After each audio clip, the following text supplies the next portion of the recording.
Blood ran into my mouth, metallic and warm. My vision blurred as I staggered toward the base gate, shoulder hanging loose, ribs screaming. Behind me, my brother-in-law's voice echoed, "Shoulda just signed the damn mortgage." And my sister, my own blood, stood there, cold as steel, and said, "You brought this on yourself." I dragged myself forward, one hand pressed to the wound, one hand clawing the gravel. The MPs on duty sprinted when I collapsed. I remember one voice shouting, "Who did this?" I smiled through the blood, because I already knew how this would end, and it wouldn't be me broken on the ground. My sister was everything to me once. We grew up in the same small house, shared the same hand-me-downs, whispered secrets under the same leaking roof. I protected her from bullies, from our father's temper, from the world. When she married him, the brother-in-law, I gave him the benefit of the doubt. I shook his hand, welcomed him into the family.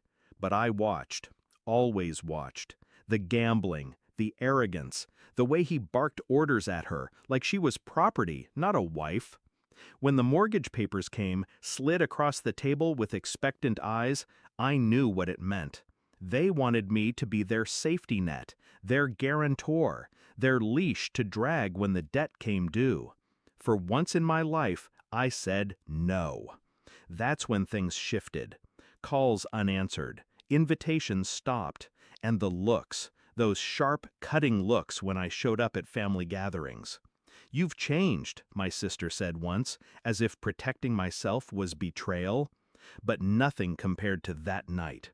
Him, waiting for me outside the barracks, his fist like a hammer, my shoulder tearing as I hit the pavement, boots against ribs, the taste of blood, and her voice watching it happen, not stopping it, not helping, just whispering, "You should have signed."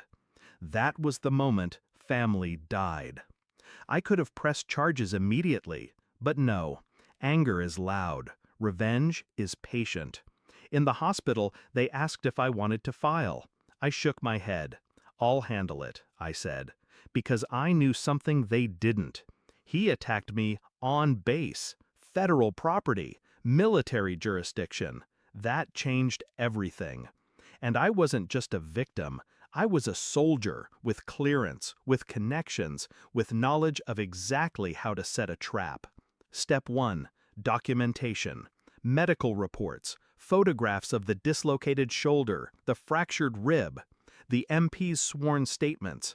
I filed them away, quiet, like loading bullets into a chamber.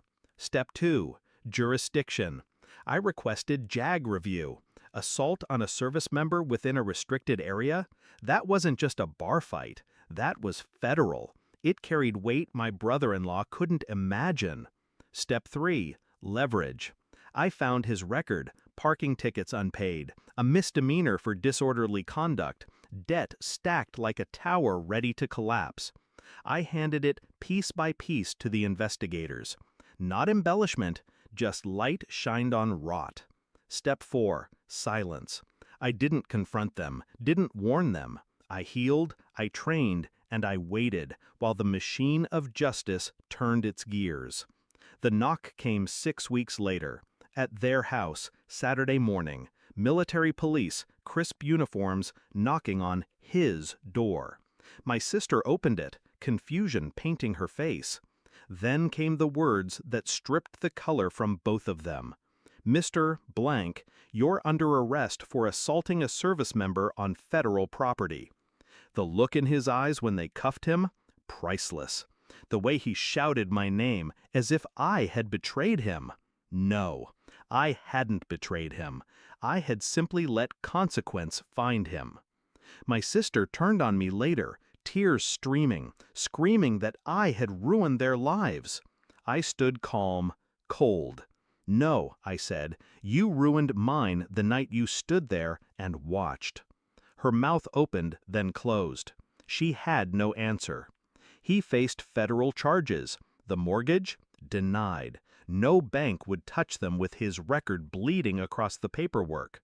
Their future, the one they thought they could chain me to, turned to ash. And me? I walked back onto base with my head high, scars on my body, but clarity in my soul. Family is supposed to shield you. They made me bleed instead. So I taught them what happens when you weaponize betrayal against a soldier who knows how to fight back. Even the MPs said later, shaking their heads, "We didn't expect it to fall apart like that. We've never seen a civilian taken down so hard." I just smiled. Because it wasn't luck. It was patience, precision. They wanted me as a guarantor for their debt. Instead, I became the guarantor of their downfall. And I never looked back.